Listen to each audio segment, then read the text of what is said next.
Muito obrigado, Sr. Presidente, Sr. Ministro, Sr. Secretário de Estado. Mesmo antes do início desta audição, saiu uma notícia no Expresso a propósito da nacionalização da TAP.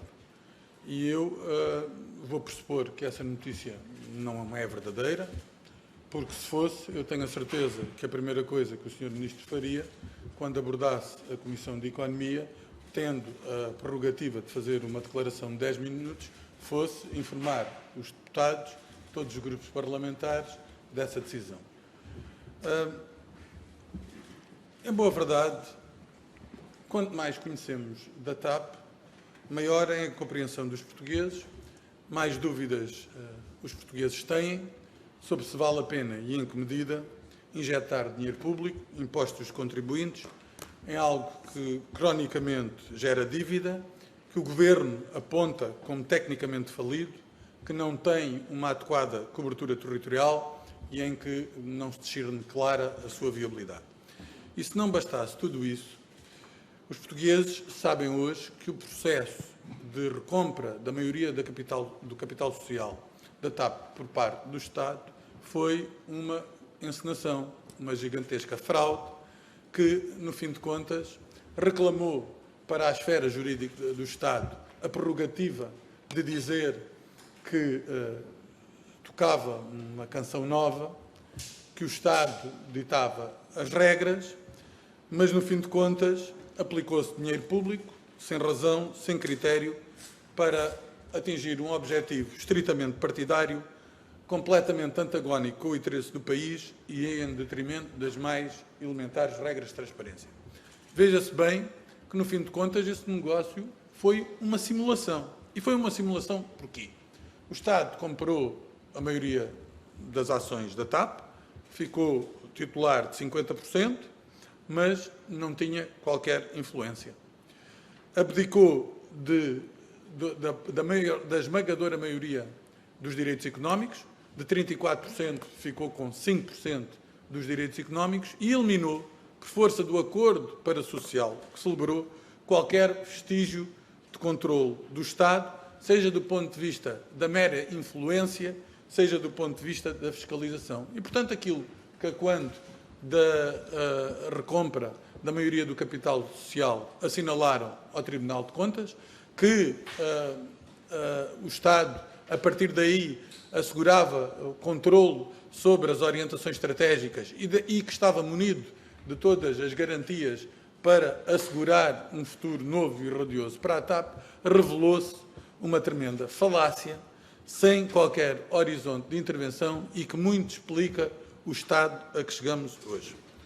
Porque o Estado simulou que estava a eliminar responsabilidades, mas acordou numa cláusula que, se o capital social da empresa caísse abaixo de um determinado limiar, as responsabilidades do Estado agravar-se-iam, assumindo na íntegra a totalidade do financiamento e da capitalização da empresa. Simulou que exercia o controle estratégico, através do controle do Conselho de Administração, mas inscreveu cláusulas secretas, nunca assumidas ou reconhecidas publicamente, em que o privado podia obrigar o Estado, preenchidas determinadas condições, a adquirir-lhe a posição por centenas de milhões de euros. É aquilo que eventualmente se designa como a cláusula anti-geringonça. O Governo permitiu que fosse inscrita uma cláusula que, no fim de contas, por mera vontade do privado e preenchidas algumas regras, o privado podia obrigar o Estado a adquirir a sua posição. E, portanto, poucos negócios há, como aquele que temos à nossa frente, que do ponto de vista público representaram uma coisa, mas que do ponto de vista da realidade foram tão atentatórios do mais elementar interesse do Estado. E isso foi tudo feito porque havia aqui uma coligação de interesses essa que não respeitava minimamente o interesse público e que, no fim de contas, tinha uma vertigem de natureza ideológica que, para a fazer representar publicamente, era capaz de tudo, até pôr o Estado numa posição de completa e total capitulação perante o privado, que ficou com o melhor dos dois mundos. Se houvesse lucro, o lucro beneficiava ao privado. Se houvesse prejuízo, era o Estado que assumia, e o mais extraordinário é que o Estado se colocou nesta posição de forma deliberada, negociando um acordo de compra das ações da TAP para ficar numa posição de completa inferioridade e subjugação perante qualquer interesse que lhe viesse a ser oponível. Mas aquilo que eu quero perguntar ao Sr. Ministro é sobre o futuro da TAP. Porque vemos, a TAP teve um prejuízo brutal no primeiro trimestre. No segundo, não tem quase atividade. É previsível que os prejuízos venham a acentuar no terceiro trimestre. As decisões são no sentido de, por exemplo, encerrar voos para o Brasil ou para os Estados Unidos, pelo menos foi ontem aquilo que aparentemente terá sido concertado no seio da União Europeia, e todos nós sabemos que a política de orientação estratégica da TAP tem como alicerce este eixo transatlântico com o hub em Lisboa. Se nós tivermos, por força do plano de reestruturação, menos rotas, menos voos, menos trabalhadores, como é que é possível garantir a subsistência desse hub? Como é que é possível assegurar que a TAP tem uma adequada cobertura geográfica, como eu já ouvi o Sr. Ministro em audições anteriores concordar que devia ter, para que de facto se assegurasse ser uma empresa pública, honrando todos os compromissos perante os portugueses?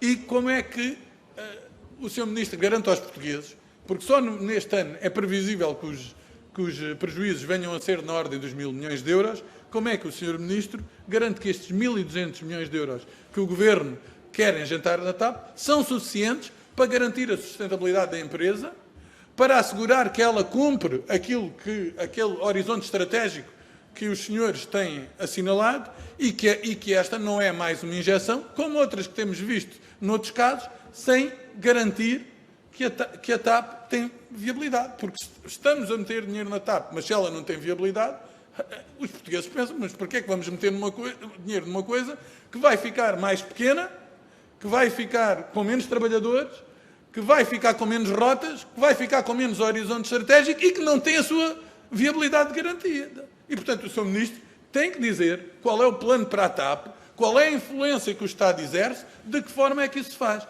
Mas devemos dizer outra coisa ao Sr. Ministro, que é muito importante. O Sr. Ministro, a semana passada, quando lhe questionaram sobre a ajuda ter sido a título de reestruturação e não a título provisório, o Sr. Ministro veio dizer que até concordava com isso. Concordava com isso. Eu ouvi o Sr. Ministro dizer e posso-lhe recuperar as declarações se assim o entender. Mas não deixa de ser curioso que o Sr. Ministro, na negociação que Portugal travou em Bruxelas, o que Portugal foi pedir é que fosse no âmbito do abrigo, ao abrigo desse a título provisório por força do Covid. Muito obrigado. Portanto, não tinha as implicações de reestruturação, com perda de empregos, de frota, de rotas e aí fora. Mas, ó Sr. Ministro, até depois do Sr. Ministro, publicamente, em várias das suas aparições na Assembleia da República, o Sr. Ministro demonizou a TAP, arrasou a sua gestão, disse que era uma empresa tecnicamente falida. Como é que o Estado português, a seguir, vem dizer a Bruxelas que queria que Bruxelas viesse a tomar uma decisão diferente com aquela que o Governo sempre deu indicação que entendia que devia ser? Isso é que é extraordinário, porque isso vai-se pagar com uma empresa muito mais pequena do que é, com menos rotas, com menos frotas, com muitos despedimentos, e os portugueses têm direito a saber o que é que vai ser, se o dinheiro deles vai ser bem aplicado, se o Sr. Ministro garante a sustentabilidade da TAP. Muito obrigado, Sr. Deputado. Já terminou o seu tempo. Muito obrigado.